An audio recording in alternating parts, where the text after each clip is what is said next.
Hello everyone, home science let's crack it पर आप सभी का स्वागत है। मैं हूं डॉक्टर वंदना गुप्ता और उम्मीद है कि आप सभी अपने स्वास्थ्य का अच्छे से ध्यान रख रहे होंगे और अच्छे से पढ़ाई कर रहे होंगे। चलिए इसी उम्मीद के साथ कि आप पढ़ाई अच्छे से कर रहे होंगे, अपने स्वास्थ्य को ध्यान में रखते हुए हम 76 नंबर क्वेश्चन सॉल्व करते हैं। यहाँ से स्टार्ट करते हैं। 75 तक हम सॉल्व कर चुके हैं और आज हम 25 क्वेश्चन सॉल्व करेंगे, मीन्स 100 क्वेश्चन। तो 76 नंबर क्वेश्चन है कि जन्म से 30 मिनट तक की अवस्था क्या कहलाती है। तो यहाँ पर ऑप्शन दिया गया है शैशवावस्था, नवजात शिशु अवस्था या फिर प्रसव काल। तो चार दिया गया है। यहाँ पर जन्म से 30 मिनट की अवस्था पूछा गया है, ध्यान दीजिएगा। तो जन्म से 30 मिनट की जो अवस्था है वो कहलाती है शिशु अवस्था। तो इसका जो राइट आंसर है वो है शिशु अवस्था। इसको इंग्लिश में कहते हैं पार्चुनेट पीरियड। पार्चुनेट पीरियड, ठीक है। और यहाँ पर अगर हम शैशवावस्था की बात करें तो आप सभी जानते हो कि ये लगभग जन्म से मानते हैं, जन्म से 1 से 2 साल या फिर हम ये कह सकते हैं कि 1 से 2 साल तक की अवस्था होती है। 1 से 2 साल तक की अवस्था होती है। और नवजात शिशु अवस्था यानी कि न्यूनेटल जो पीरियड होता है ये यहाँ पर 30 मिनट है। और ये जो है 30 मिनट से आप कह सकते हो 30 दिन, 30 दिन या फिर 28 दिन, 30 दिन या फिर 28 दिन की अवस्था यानी कि 4 वीक, 4 सप्ताह,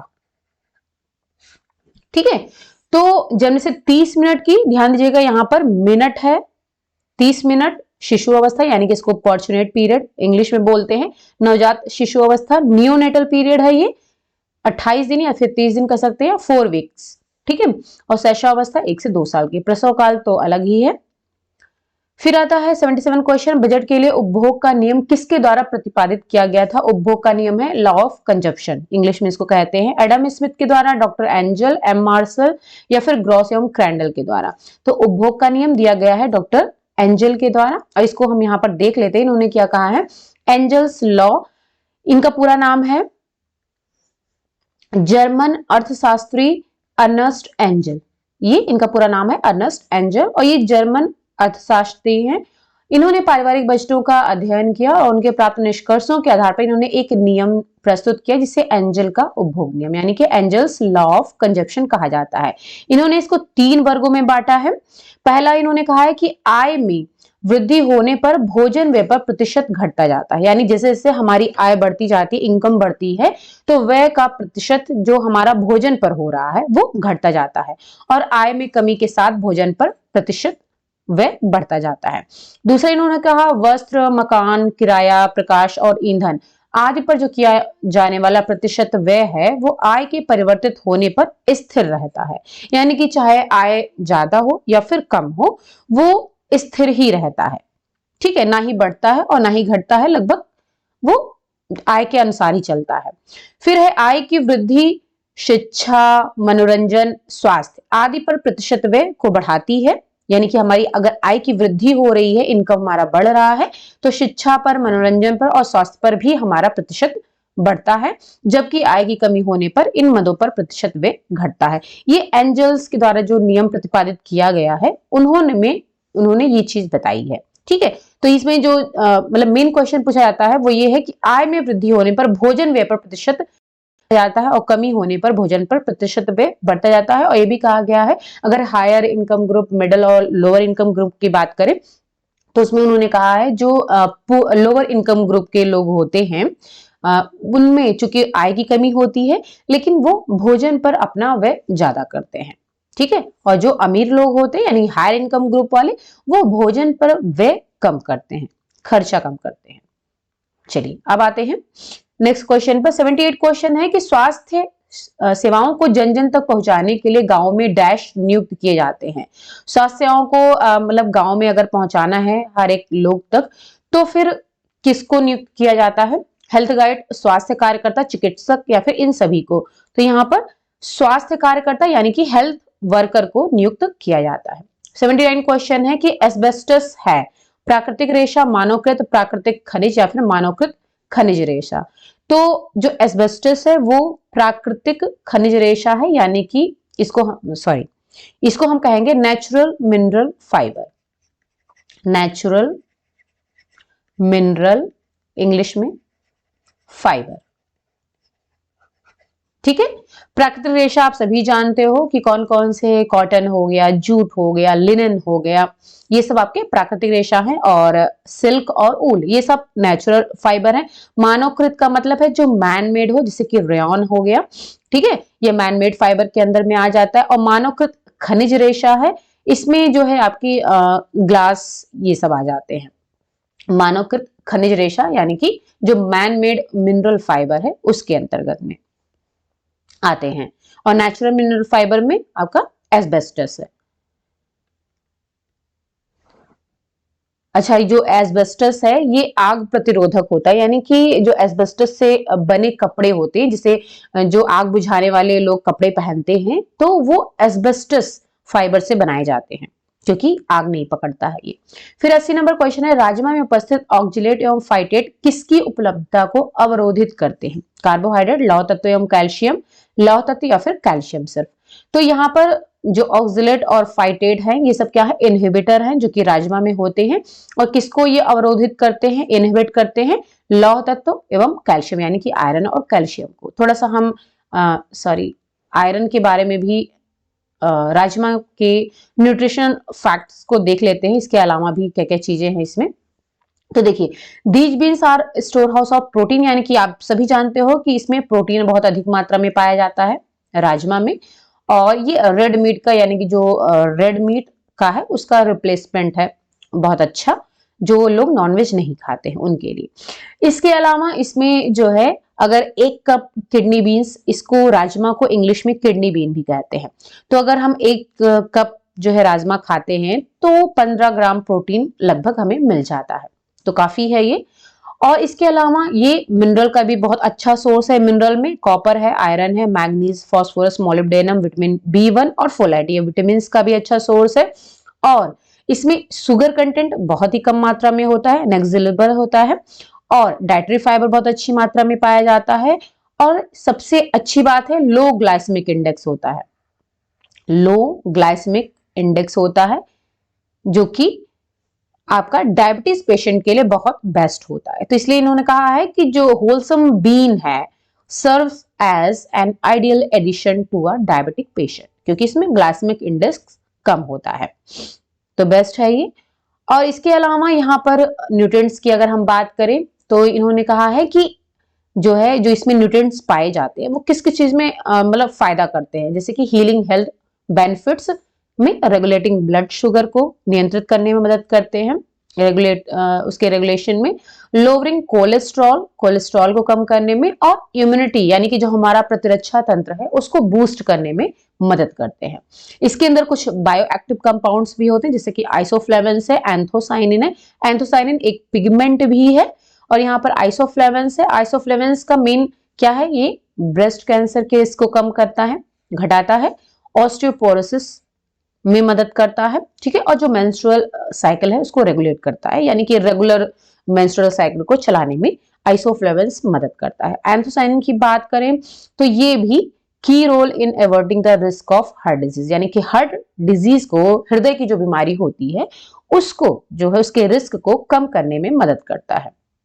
अब इसमें एंटी न्यूट्रिएंट्स की बात करें तो ऑक्जिलेट तो अभी आपने देखा है। इसके अलावा इसमें जो एंटी न्यूट्रिएंट्स पाए जाते हैं वो क्या करते हैं कि जो इसके अंदर न्यूट्रिशनल जो भी न्यूट्रिएंट पाए जाते हैं, ठीक है, तो इसके अंदर जो कुछ एंटी न्यूट्रिएंट्स पाए जाते हैं जिन्हें हम इनहिबिटर कह रहे हैं, वो क्या करते हैं, जो न्यूट्रिशनल वैल्यू है न्यूट्रिएंट्स की उनको कम कर देते हैं, ठीक है, यानी कि उन्हें हमारे बॉडी को मिलने नहीं पाते। इससे हमारे बॉडी में क्या होता है, न्यूट्रिएंट्स का वो डाइजेशन होता है, एब्जॉर्ब होते हैं, उसके बाद में उनका मेटाबॉलिज्म होता है। तो हमारे बॉडी में यानी कि जो एब्जॉर्प्शन जो कि आंत के द्वारा होता है, स्मॉल इंटेस्टाइन के द्वारा होता है, हमारे शरीर में एब्जॉर्प्शन की प्रोसेस वो जो है नहीं करने देते, उनको रोक देते हैं, ठीक है। तो इस तरीके से हमारे शरीर को वो न्यूट्रिएंट नहीं मिल पाते हैं।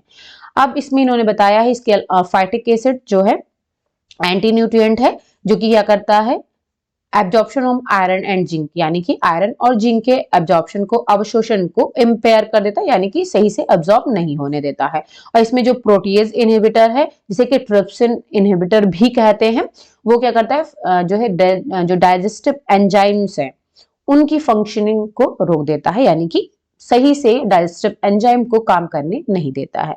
तो इस वजह से जो है इनको एंटी न्यूट्रिएंट कहते हैं, क्योंकि ये उसके अगेंस्ट में काम करते हैं। और यहाँ पर स्टार्च ब्लॉकर्स भी इसमें होते हैं, जो कि कार्बोहाइड्रेट को जो है एब्जॉर्ब नहीं होने देते हैं।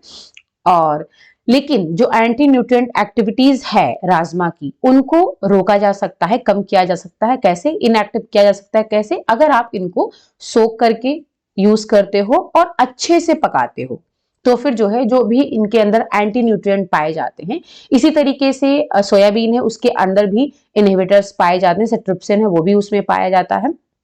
तो फिर क्या है कि अगर उसको, सोयाबीन है चाहे राजमा है, इसको अच्छे से सोक कर दिया जाए, ठीक है, भिगो कर रखा जाए और अच्छे से अगर इसको पका दिया जाए, तो फिर जो है इन न्यूट्रिएंट्स को इनएक्टिव यानी कि रोका जा सकता है।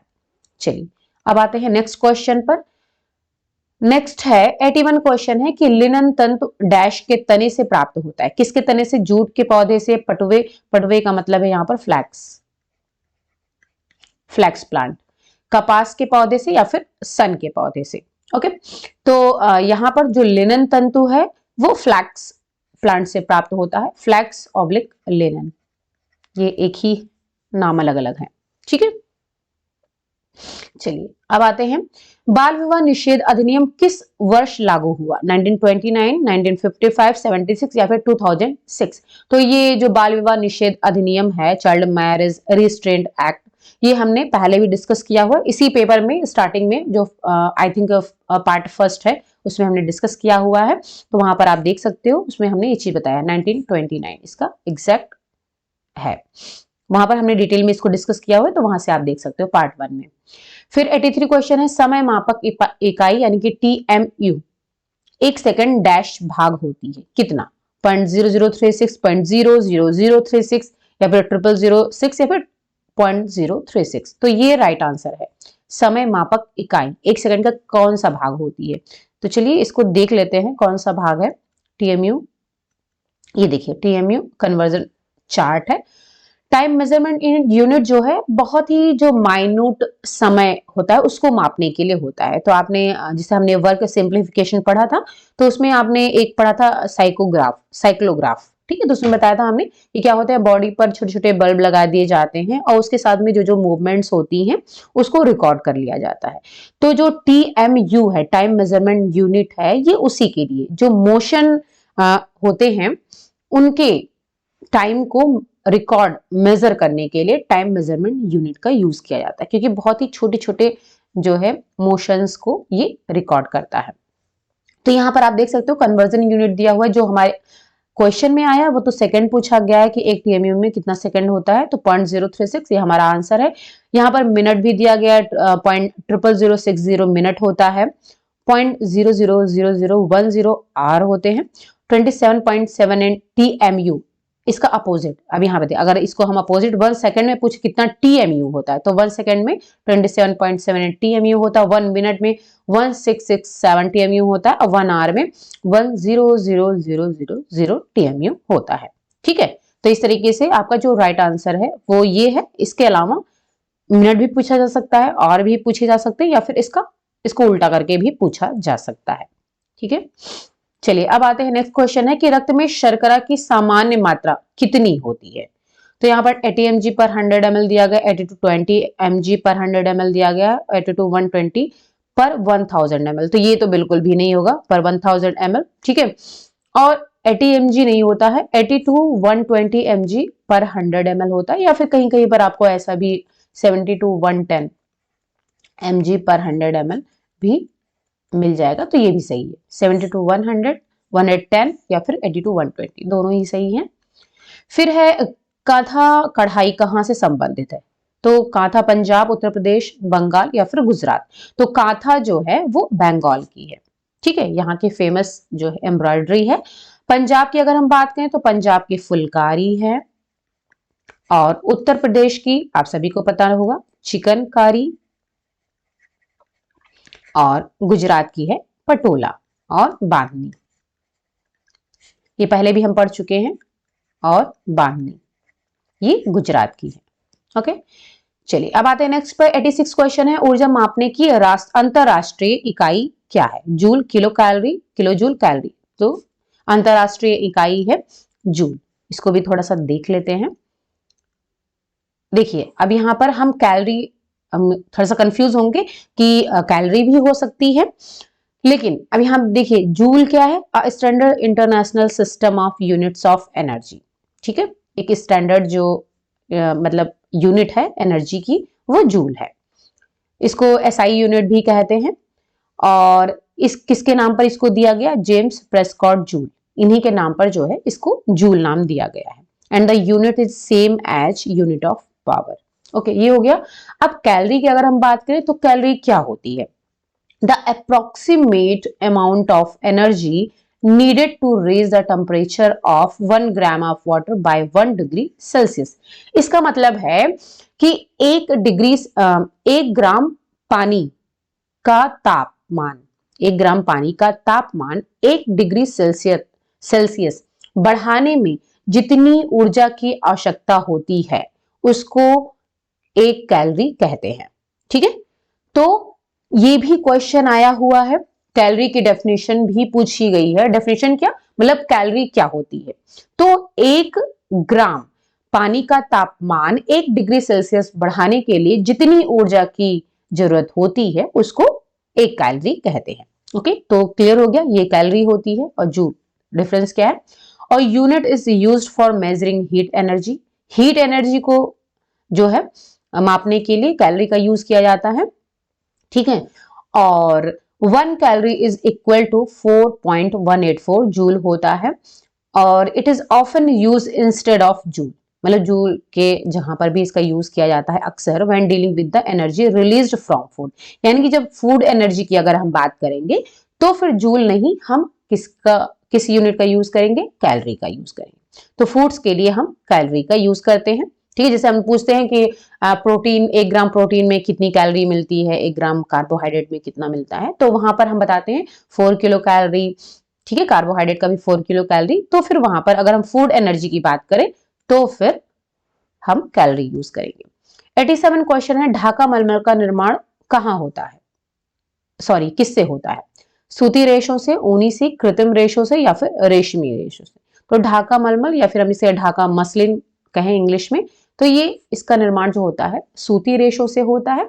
और ये प्लेन वीव होती है, जो मसलिन होती है वो प्लेन वीव होती है, यानी कि सादा बुनाई। जो सादा बुनाई, आप बुनाई जो आप जानते हो 3 प्रकार की होती है, प्लेन वीव होती है, ट्विल होती है और सैटिन। 3 प्रकार की बुनाई होती है।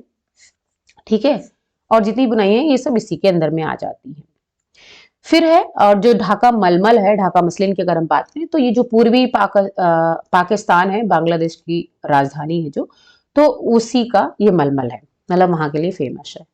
फिर है 88 नंबर क्वेश्चन है, शिक्षित करके व्यक्ति की मनोवृत्ति, दृष्टिकोण, व्यवहार में परिवर्तन लाना डैश का आधारभूत दर्शन शास्त्र है। यानी कि अगर किसी व्यक्ति को शिक्षित करना है तो उसकी मनोवृत्ति, दृष्टिकोण और व्यवहार में परिवर्तन लाना होगा। तो ये किससे संभव है? शिक्षा से, प्रसार शिक्षा से, शिक्षण से या फिर अनौपचारिक शिक्षा से? तो यहां पर ये शिक्षा से संभव है। फिर है डैश मिलावट कहते हैं बाहरी वस्तुओं को भोजन में मिलाने को, भोजन से मूल्यवान तत्वों को निकालने को, अधिक गुणवत्ता वाले पदार्थ के मूल्य पर कम गुणवत्ता का सामान बेचने को, या फिर ये सभी। तो ये सभी ही मिलावट कहलाते हैं। चाहे आप बाहरी वस्तु को मिला दे, जैसे कंकड़ है, या फिर चावल में क्या होते हैं, कंकड़ मिला देते हैं उसको भारी करने के लिए। तो और क्या बोलते हैं, ऐसे मतलब कई सारी चीजें हैं। और क्या होता है, ये जो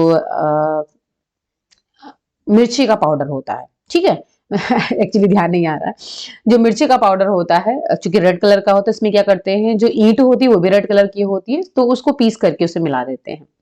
तो ये सब क्या है, जो बाहरी वस्तुओं को मिलाना, ये भी मिलावट कहलाता है। भोजन से मूल्यवान तत्वों को निकालना, यानी कि जो भी न्यूट्रिएंट्स पाए जा रहे हैं भोजन में उनसे उनको निकालना, वो भी जो है मिलावट कहलाता है। और जो अधिक गुणवत्ता वाले पदार्थ के मूल्य पर कम गुणवत्ता वाले पदार्थ को बेचना भी मिलावट कहलाता है। फिर हम वर्तमान समय में स्वास्थ्य विज्ञान किस नाम से प्रख्यात है? हाइजीन, स्वास्थ्य एवं जन स्वास्थ्य, preventive medicine and public health, या फिर प्रिवेंटिव एंड सोशल मेडिसिन। तो स्वास्थ्य विज्ञान को प्रेजेंट टाइम पर क्या कहते हैं? तो इसको कहते हैं स्वास्थ्य एवं जन स्वास्थ्य, या फिर हेल्थ एंड पब्लिक हेल्थ। फिर है गर्भकालीन अवस्था होती है गर्भधारण से 2 सप्ताह तक, गर्भधारण से जन्म तक, गर्भधारण से 8 सप्ताह, या फिर जन्म से 14 सप्ताह। तो गर्भकालीन अवस्था यहां पर इसको इंग्लिश में प्रीनेटल पीरियड कहेंगे, प्रीनेटल पीरियड। देखिए कभी भी अगर हिंदी में कंफ्यूजन होती है क्वेश्चन में, तो दोनों ही आप इंग्लिश को भी देख लो, क्योंकि गर्भकालीन जो अवस्था है कहीं कहीं पर आपको बुक में, जो हिंदी वाली बुक्स हैं उसमें जो तीनों पार्ट होते हैं प्रीनेटल पीरियड की, 3 अवस्थाएं होती हैं, जो है period of foetus, period of embryo और पीरियड ऑफ आपका सॉरी ठीक है 3 पीरियड होता है। तो वहां पर आपका एक फीटस होता है, एक एम्ब्रियो होता है और ओवम होता है।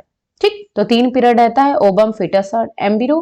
तो जो लास्ट वाला पीरियड है यानी पीरियड ऑफ जो फीटस होता है, उसको कहीं कहीं पर हिंदी में आपको लिखा हुआ मिल जाएगा गर्भकालीन अवस्था। तो इसलिए कंफ्यूज मत होइएगा, यहाँ पर गर्भकालीन अवस्था का मतलब प्रीनेटल पीरियड है। ठीक है, तो जो प्रीनेटल पीरियड होता है, चूंकि जन्म से पहले तक का होता है, तो इसको गर्भधारण से लेकर के जन्म तक का पीरियड जो है प्रीनेटल पीरियड कहलाता है, यानी कि गर्भकालीन अवस्था कहलाती है।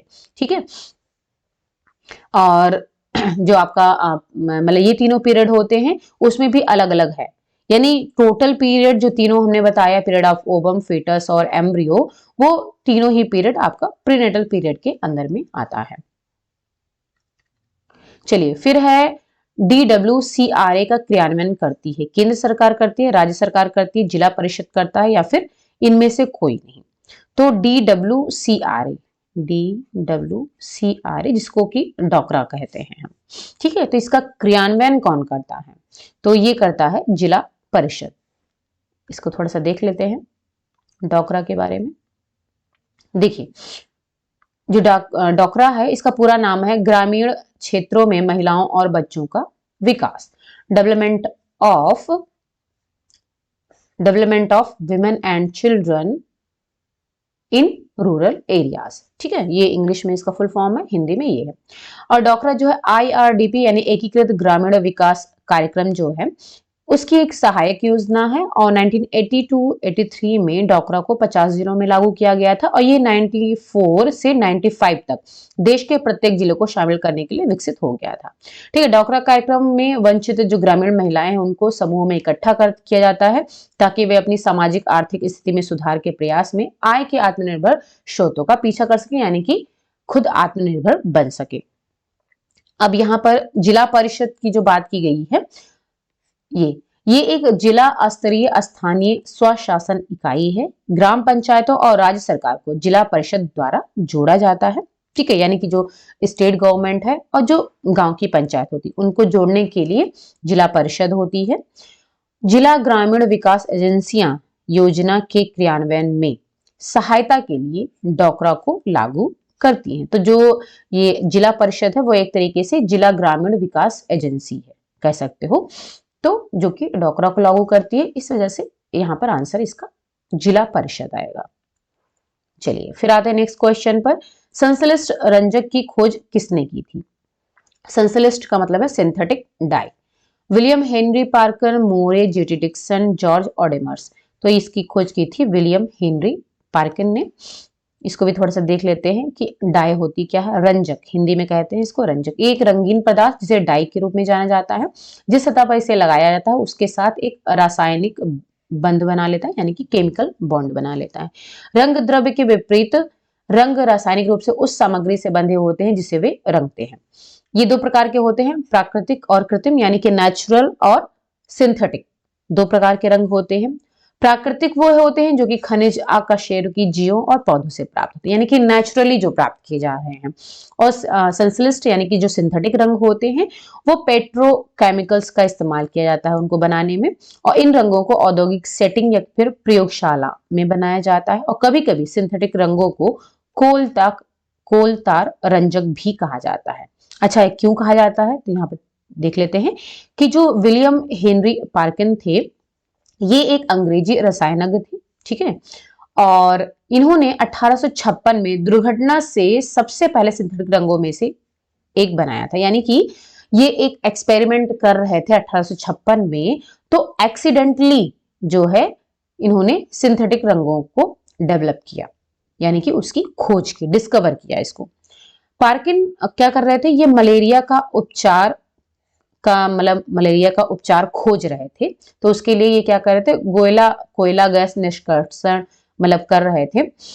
तो उसी जो ये एक्सपेरिमेंट कर रहे थे मलेरिया के उपचार के लिए, तो उसमें इनको एक चिपचिपा गहरा तरल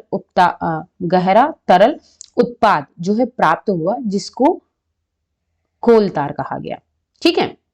मतलब जो उत्पाद प्राप्त हुआ इनको इसके कोयला गैस निष्कर्षण से, उसे एक चिपचिपा गहरा तरल उत्पाद मिला इनको, उसे इन्होंने कोल तार के साथ प्रयोग किया, ठीक है। उस मतलब पदार्थ को जो मिला था इनको, चिपचिपा पदार्थ, तो जब इसके साथ इन्होंने प्रयोग किया तो क्या हुआ, इनको एक चमकीला बैगनी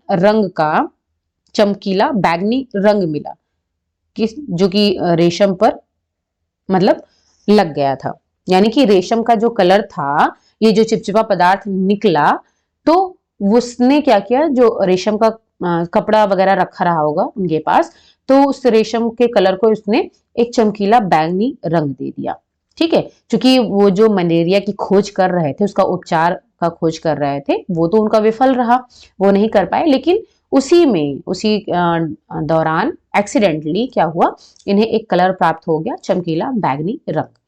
इसी को इन्होंने जो है सिंथेटिक डाई कहा, और इसका नाम दिया था इन्होंने, इस रंग को मोवीन नाम दिया था। इस प्रकार जो है इसको इन्होंने सिंथेटिक डाई का आविष्कार किया, तो एक्सीडेंटली इन्होंने इसकी खोज की थी। अच्छा, यहां पर जो जेटी डिक्सन है, ये जो जेटी डिक्सन का नाम है, इन्होंने क्या खोज किया था, पॉलीथीन टेरेफ्थलेट की खोज की थी। पॉलीथीन टेरेफ इसकी खोज इन्होंने की थी। इसे PET भी कहते हैं। ये भी क्वेश्चन में पूछा गया है, 1941 में की थी। और ये जो है ये ब्रिटिश के थे, जेटी डिक्सन जो है ब्रिटिश शोधकर्ता थे। तो ये सिर्फ अकेले नहीं, जेटी डिक्सन और एक लोग और थे, JR विनफील्ड, दोनों लोगों ने मिलकर की थी। JR विनफील्ड, इन दोनों लोगों ने मिलकर के पॉलीथीन की खोज की थी, जिसे PET भी कहते हैं। फिर है, निम्न में से कौन सा एक वैट रंजक है, हल्दी, नमक, कोलतार या फिर इंडिगो। तो इसका आंसर है इंडिगो, वैट डाई। तो देखिए, अभी जैसे हमने अभी डिस्कस किया, डाई क्या होती है, प्राकृतिक भी होती है और कृत्रिम भी होती है, यानी कि नेचुरल और सिंथेटिक भी होती है। तो नेचुरल में आपका हल्दी आ जाएगा, ठीक है, नमक आ जाएगा, लेकिन अगर हम वैट डाई जो है, ये एक सिंथेटिक डाई है, सिंथेटिक में आता है, ठीक, जिसमें कि वैट का जो है वो इंडिगो है इसके अंतर्गत। और कोलतार तो अभी हमने जस्ट डिस्कस किया कि कोलतार के साथ उन्होंने प्रयोग किया था, तो इस वजह से उसको कोलतार डाई भी कहते हैं।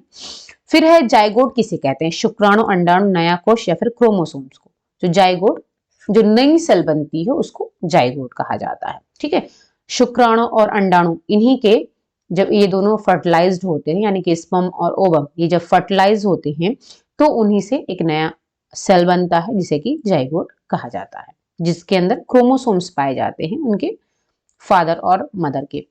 फिर है, पर्यावरण स्वच्छता का नाम बदलकर क्या रखा गया है, मानसिक स्वास्थ्य, पर्यावरण स्वास्थ्य या फिर सकारात्मक पर्यावरण या फिर शुद्ध पर्यावरण। तो पर्यावरण स्वच्छता का नाम बदल करके रखा गया है पर्यावरण स्वास्थ्य, यानी कि इन्वायरमेंटल हेल्थ। नेक्स्ट क्वेश्चन है 97, मलमल कपड़े के एक टुकड़े के धागों की संख्या यदि 64 × 60 है तो क्या कहलाएगी, खराब संतुलन, अच्छा संतुलन, कमजोर संतुलन या फिर इनमें से कोई नहीं। तो मलमल यानी कि मसलिन का कपड़ा है, तो एक टुकड़ा यानी कि 1 इंच अगर हम बात करें, तो उसका अगर काउंट जो है धागे का इतना है, तो वो क्या कहलाएगा, तो ये अच्छा संतुलन कहलाएगा। चलिए इसको थोड़ा सा देख लेते हैं कि जो थ्रेड काउंट है वो क्या होता है। देखिए यहाँ पर दिखाते, थोड़ा सा हम यहाँ पर ये बता देते हैं, उसके बाद में हम इस पिक्चर के माध्यम से भी दिखाएंगे आपको। देखिए थ्रेड काउंट होता क्या है। Thread count refers to the measurement of the number of horizontal and vertical woven threads in 1 square inch of fabric।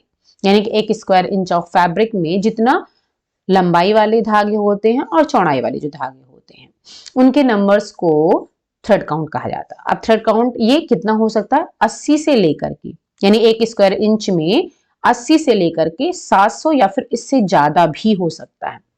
और जो कंज्यूमर्स मानते हैं वो मानते हैं कि जितना ज्यादा मतलब धागों की संख्या कपड़ों में जितनी ज्यादा होगी वो कपड़ा उतना ही अधिक अच्छा होगा। ठीक है, जबकि इसी वजह से जो लोग बेचते हैं कपड़ा तो वो क्या करते हैं, थ्रेड काउंट को मतलब अधिक शो करते हैं। ठीक है, जिससे कि उनका कपड़ा ज्यादा से ज्यादा बिके। जबकि थ्रेड काउंट जो होता है ऐसी कोई बात नहीं है, बस केवल ये एक फैक्टर है कि हाँ इसको कंसीडर करना चाहिए कि अगर अच्छी क्वालिटी का कपड़ा लेना है तो थ्रेड काउंट भी एक फैक्टर होना चाहिए, लेकिन ये नहीं कि सिर्फ थ्रेड काउंट अगर अच्छा है तो कपड़ा अच्छा है। अब देखिए इन्होंने कहा है कि जो डिपार्टमेंटल स्टोर होते हैं वो कितना 180 से लेकर 320 तक के जो है थ्रेड काउंट के कपड़े को यूज करते हैं, मतलब बेचते हैं, सेल करते हैं। कंज्यूमर रिपोर्ट की अगर हम बात करें तो जो कॉटन और कॉटन ब्लेंड वाली शीट्स हैं उनका जो थ्रेड काउंट है 180 टू 200 लगभग होता है। उन्होंने जो यूज किया तो उसमें पाया कि वो लॉन्गेविटी यानी कि वो लंबे समय तक चल रहे हैं और सेटिस्फैक्टरी भी हैं, यानी कि आरामदायक भी हैं और लंबे समय तक भी चल रहे हैं। यानी कि जो थ्रेड काउंट 180 से 200 तक का है वो सही है, अच्छा है। अब जो स्टैंडर्ड थ्रेड काउंट होता है, thread count of standard cotton और मसलिन, वो 150, यानी कि स्टैंडर्ड काउंट है 150। गुड क्वालिटी अगर है तो वो 180 से स्टार्ट हो जाता है। ठीक है, और जो 200 अगर थ्रेड काउंट है या फिर इससे ज्यादा है तो उसका मतलब है कि वो कपड़ा बहुत ही सॉफ्ट होगा। ठीक है, और उसमें रिंकल नहीं पड़ेंगे, यानी कि सिकुड़न नहीं पड़ेगी।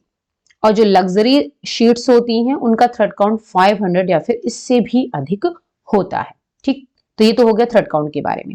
अब इसको हम पिक्चर के माध्यम से देख लेते हैं, ज्यादा समझ में आ जाएगा। अब देखिए यहाँ पर जो पिक्चर दिया गया है, पिक्चर है ये, थ्रेड काउंट को कंपेयर किया गया। देखिए ये जो है ये हायर थ्रेड काउंट है। ठीक है, इसमें अधिक थ्रेड है 1 स्क्वायर इंच में, और यहाँ पर लोअर है। तो आप देख रहे हो ये ज्यादा घना है और ये थोड़ा सा विरल है। चलिए ये तो हो गया हायर और कम का। अब यहां पर देखिए जो हम कह रहे थे ना कि इससे जो थ्रेड काउंट है सिर्फ एक फैक्टर होता है, तो यहां पर जो इन्होंने दिया है इसमें देखिएगा, इस पिक्चर में देखिए इसका 300 थ्रेड काउंट है। ठीक, इसका 600 थ्रेड काउंट है। अब क्या है, जो थ्रेड काउंट जो मतलब इसको जोड़ा जाता है, जैसे उन्होंने 64 इंटू 60 दिया है तो उसको प्लस करते हैं। तो 300 अगर थ्रेड काउंट है तो इसका मतलब है जो वर्टिकल धागा है, वर्टिकल वाला वो 150 है और जो हॉरिजेंटल है वो 150 है, तो दोनों को प्लस करके 300 हो गया। अब चूंकि यहाँ पर क्या है, सिंगल प्लाई थ्रेड का यूज किया गया है। ठीक है, जो प्लाई यार्न आपने पढ़ा होगा, तो ये सिंगल प्लाई जो है धागा है उसका यूज किया गया है। तो यहाँ पर 150 वर्टिकल है, 150 जो है हॉरिजॉन्टल है, टोटल 300 हो गया। अब यहाँ क्या है, यहाँ पर 600 थ्रेड काउंट है, लेकिन जो वर्टिकल है वो 100 है और वर्टिकल हॉरिजॉन्टल भी 100 ही है। तो इसका मतलब यहाँ पर ये 200 हो गया थ्रेड काउंट, लेकिन यहाँ पर 600 लिखा है। तो इसका मतलब है कि जो थ्रेड काउंट है वो तो 200 है, लेकिन ये 600 यहाँ पर क्यों आया, क्योंकि यहाँ पर 3 प्लाई यार्न का यूज किया गया। आप देख सकते हो 1, 2 और 3, ये यहाँ पर 3 प्लाई यार्न है और यहाँ पर सिंगल है। ठीक है, सिंगल प्लाई यार्न का यूज किया गया है, इस वजह से यहाँ पर ये 300 ही है, 150 जबकि ये ज्यादा है और यहाँ पर 100 है, लेकिन जो है यहाँ पर 3 प्लाई यार्न का यूज किया गया, इस वजह से जो है 200 को इंटू 3 कर देंगे तो 600 थ्रेड काउंट आ जाएगा। तो इसका मतलब है कि अगर थ्रेड काउंट अधिक है तो इसका मतलब ये नहीं है कि जो वर्टिकल धागे हैं और जो हॉरिजॉन्टल धागे हैं वो भी अधिक होंगे। ठीक है, डिपेंड करता है कि किस प्रकार के धागे का यूज किया गया है कपड़े को तैयार करने में। ओके, आई थिंक आपको समझ में आ गया होगा। अब यहाँ पर देख सकते हो ये 1 इंच है, 1 वर्ग इंच का मतलब है कि ऐसे हॉरिजेंटली भी 1 इंच होना चाहिए और जो है लेंथ वाइज भी 1 इंच होना चाहिए। तो इस तरीके से इक्वल भी हो सकते हैं और जो है डिफरेंट भी हो सकते हैं। यहाँ देखिए 140 है और लेंथ वाइज जो है 120 ही है, तो टोटल 140 प्लस 120 260 थ्रेड काउंट हो गया। ओके, तो वैसे यहाँ पर 64 इंटू 60 है, तो अगर इसको हम प्लस करते हैं तो 124 हो गया। तो चूंकि 80 से लेकर के 80 से स्टार्ट हो जाता है तो 124 है, तो ये अच्छा संतुलन माना जाएगा। फिर है वृद्धावस्था में कैल्शियम की कमी से निम्न में से कौन सी बीमारी उत्पन्न होती है? ऑस्टियोमलेशिया, ऑस्टियोपोरोसिस, कबूतर छाती रोग, अस्थि विकृति। ठीक है, कबूतर छाती रोग जो है ये पिजन चेस्ट इसको बोलते हैं। ये हिंदी को जस्ट गूगल ट्रांसलेट कर देते हैं। ठीक है, पिजन चेस्ट जो कि बच्चों में पाया जाता है, और अस्थि विकृति ये रिकेट्स है।